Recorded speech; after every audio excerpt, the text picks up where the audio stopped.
All right, so then I want to try to have about the same thickness, so I'm starting with this, and hopefully I didn't go too thin. And then I want to just take these and insert these in like so, like that, and just kind of spread them out. Okay, so you can do, if you want to do all the big ones, the small ones, whatever.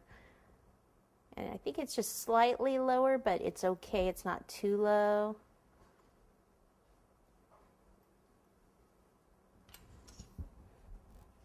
Alrighty, we're back and we're going to go ahead and place these legs in, but we're not putting the body on yet because we have to do our rice cereal treats first.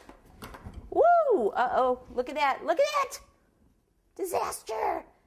Disaster! Caught on video. Alright, smooth it out. Probably be good if you're not reaching over like this, but hey! Make sure they're in there nice and tight, okay? All right. Aren't those legs? Woo! That's something there. Alrighty. What we're going to do is cover these in cereal treats. I already have kind of a little model of one here with my little shoe, so we have to do the shoe first. So I have, I like to buy these in the sheet, but if you're at home making them, just kind of compress them into a sheet like that, and they'll work out well for you. Okay, so I've got two different sets of nesting cookie cutters. I have round and I like to have this oval one. The oval for the shoe, the round one for the legs. So what I did first is I determined which size I wanted for the legs, which is this one right here. I should measure it so that you at home would have some kind of an idea.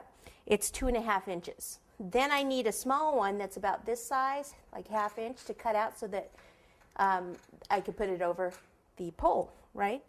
Okay, so this one, it's probably 1/2 inch, right? A little bit more. Ooh, it's like almost an inch.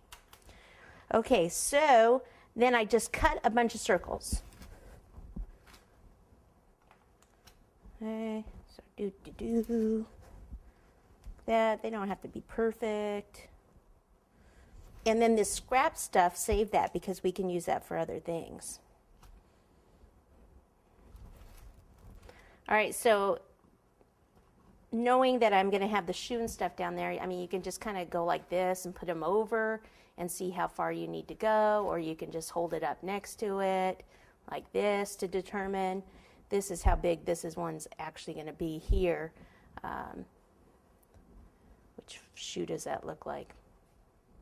Either one. Okay, so let me put this over to show you where we're going to end up.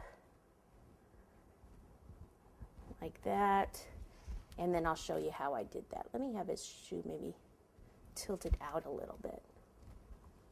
Yeah, so his feet will be a little bit out, not just straight. Okay, so for the shoe, I took an oval. I'm pretty sure I took this big one, the biggest one, which is about 3.5 inches by 3 inches wide. Doesn't have to be exact. You can even just, if you don't have the oval cutter, you could just freeform it or cut it with a knife. Then what I do is, see how it goes in there a little bit? What I do is I take it and I just go in here a bit. And it's a good idea to have this so you can see like where it needs to be and stuff. Go in a little. And then I like to build the heel part just a little bit. So I'll take one of these pieces here on the side, maybe just this here,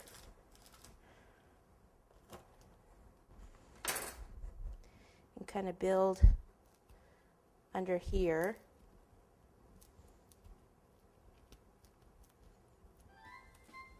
See, I'm just kind of rounding it. And you're not really going to see, I mean, it's not really up in the air there. It's not, this is a comical kind of thing. We're not going for perfection. And then this can even hang over a little bit because the pants would, right?